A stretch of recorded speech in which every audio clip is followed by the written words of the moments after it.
Ja,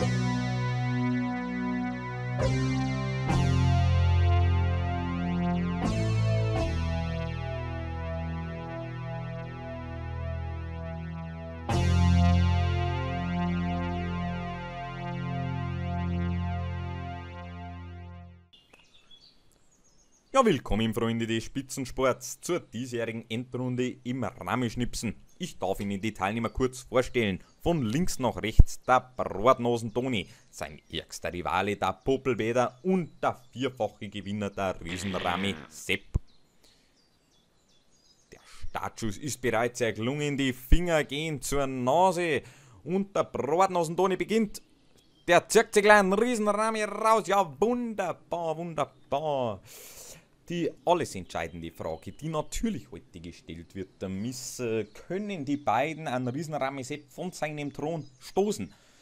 Und der Popelbäder holt da alles raus, was er in sich hat, ja alle Reserven packt er zusammen, kann den der Riesenrami Sepp das noch toppen?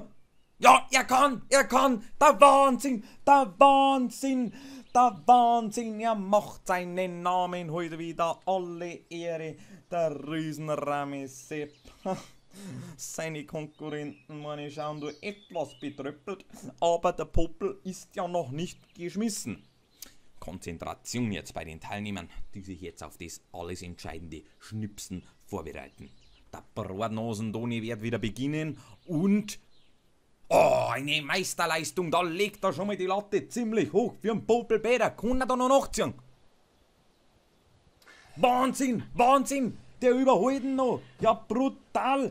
Ja, kann den da jetzt der Riesenrami überhaupt noch mithalten? Das Rami ist in der Luft, hat eine gute Flugbahn, ist spritzig dran und schlägt ein. Ja, der Wahnsinn. Der Riesenrami gewinnt. Der gewinnt schon wieder das 5. Mal in Folge. Sticht er seine Kollegen aus.